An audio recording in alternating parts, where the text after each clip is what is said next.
Baruch Ata Adonai Mesameach Chatan Im Hakala.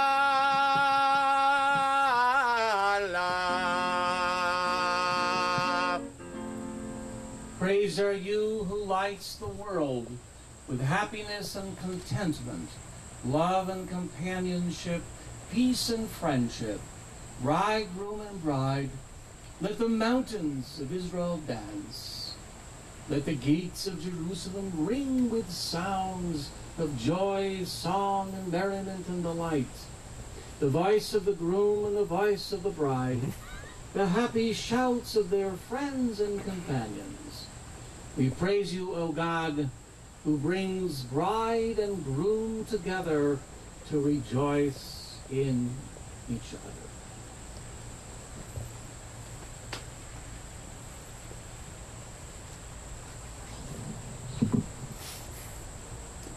Just one. Get drunk. The other one. And we're approaching the conclusion of the ceremony. I know that when I look around at the radiant faces that I see, everyone is smiling. Everyone is happy, right? Everyone is rejoicing over this beautiful occasion of your wedding. That our own hearts are prompted to recite along with the psalmist, Zehayom Asa Adonai Nagila v'nismachavo. This truly is the day that the Lord hath made. Let us rejoice and be glad thereon. I know, speaking for a moment on a personal note, how fortunate and how lucky and how happy are my wife, Ruth, and I to bring our daughter to the chuppah, and especially to be standing under the chuppah, not only as her father, but also as the officiating rabbi in the presence of many friends, family, and members of Temple Bethel. And so, my dear Brach and John, in a beautiful midrash, we learn how the Holy One, blessed be He, made 10 chuppahs for Adam and Eve. The Holy One, blessed be He, said to His ministering angels, "Come and we will do a kindness for Adam and Eve, because based upon kindness does the world stand." The ministering angels were like groomsmen and bridesmaids. And the Holy One, blessed be He, sang as a chazan, blessing Adam and Eve. And in this beautiful midrash, we have enunciated the rabbi's prescription for a good and a happy marriage. You, John and Brach, are now standing under this chuppah. A chuppah is a very strange structure. It has a roof, but it has no sides. The rabbis are telling us here that what is important in a marriage is that the couple share similar goals and aspirations. The sides of your home can be made out of silver or gold or platinum. And you could have a terrible marriage if you do not share similar goals. On the other hand, you can live in a tin shack or a hovel and have a wonderful marriage because you share aspirations and goals. The Holy One, blessed be He, made 10 chuppahs for Adam and Eve because He wanted them to grow together, always sharing the same goals. But the second point that our rabbis are making in this midrash is that the whole basis of marriage must be kindness. Without kindness, love withers. Love cannot stand. At the end of the marriage ceremony is the breaking of the glass. And there are many reasons for this, but the one that I like the best speaks about the fact that marriage is compared to a beautiful piece of cut glass. A beautiful piece of cut glass is different from almost anything else. Metal decays and rusts, wood tarnishes and ages, but a beautiful piece of cut glass, even hundreds of years old, is every day fresh and beautiful. New hues and colors can be seen in it every day. It does not age. It is eternally fresh and new. However, there is one problem. One problem with a beautiful piece of cut glass. It is very fragile. If you let it slip through your hands and fall to the ground, it will break into a million smithereens and will never be able to be reconstituted. It is the same with marriage. Every day, new and fresh things can be discovered. New and beautiful hues can be seen. However, marriage is also very fragile. Unless it is based upon kindness and respect, it can slip through your hands and break into a million smithereens. Now, Brach and John, I know that the both of you do not need to be reminded how important respect is in a marriage. During the 2 years that I have had the opportunity to observe how respectful and loving the both of you are. As a matter of fact, for those of us gathered here who may not be aware, John happens to be Brach's boss. Yay. Oh, yes. Every day of the week.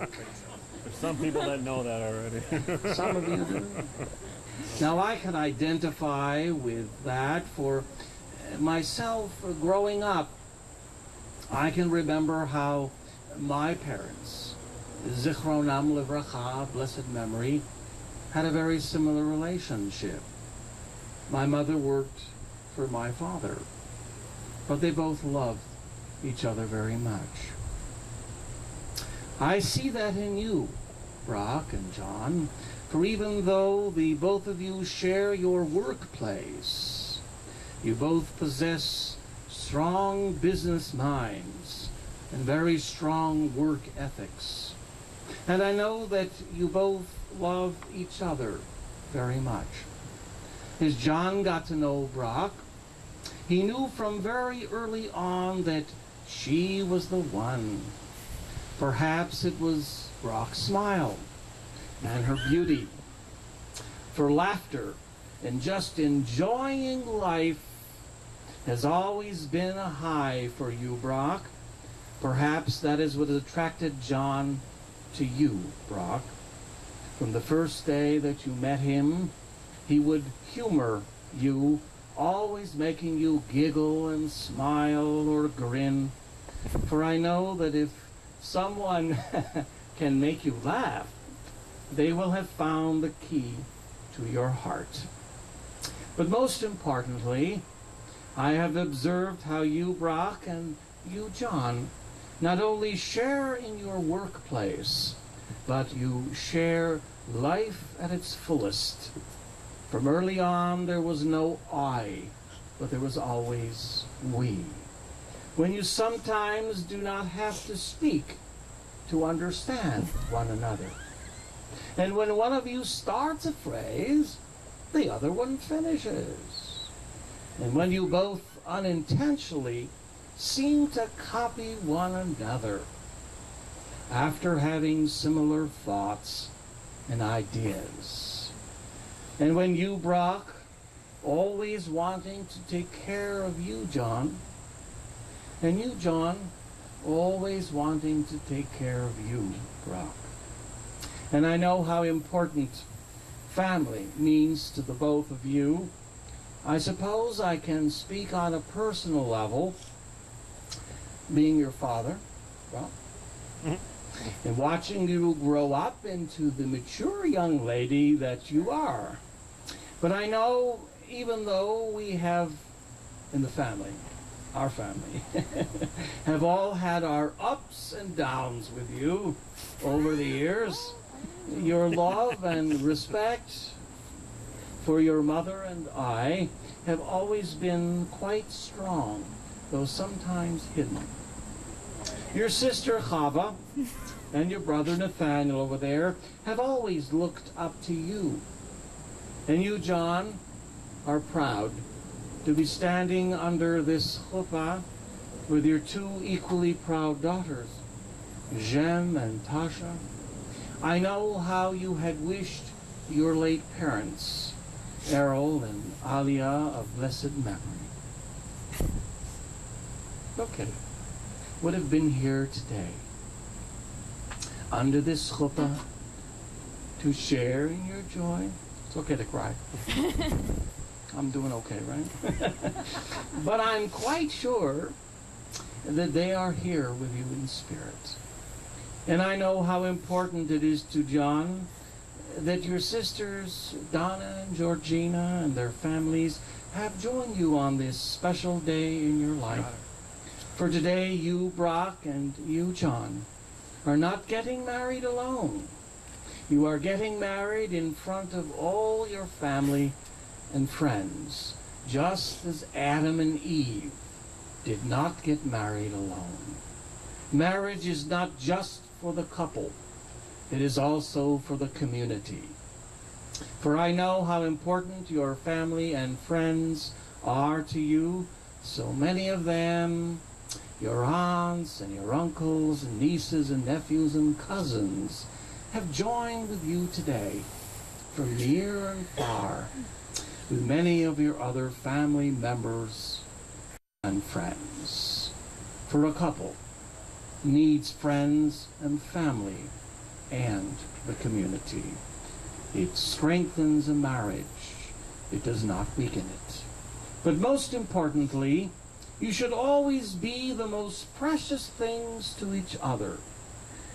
And so, we all hope and pray for you, that you will always share common goals, that you will always base your marriage on kindness, and that you will always have close relations with your family and your friends, so that you will always have a wonderful marriage that will grow in beauty throughout the years and give you much nachas, much joy. And finally, how coincidental that your wedding day should fall just 10 days after we read in the synagogue from the scriptural reading of Ekev in the book of Deuteronomy, which speaks about 3 good gifts the Holy One, blessed be He, gave to Israel: to be merciful, unassuming, and doers of acts of kindness, which clearly speak about your characters, John and Brach. And then later on, towards the end of the same portion, it speaks about how great is the duty which our Torah imposes upon all of us to love and honor Jews by choice, something that I know you, Brach, along with all of us, are very proud of John for becoming. Brach and John, as I close my remarks to you, may I add that you always should enjoy good health, good things, and mazal, an ever-deepening love and respect for each other. And let us all say, Amen. Amen. I lost it, sorry. I lost it, sorry.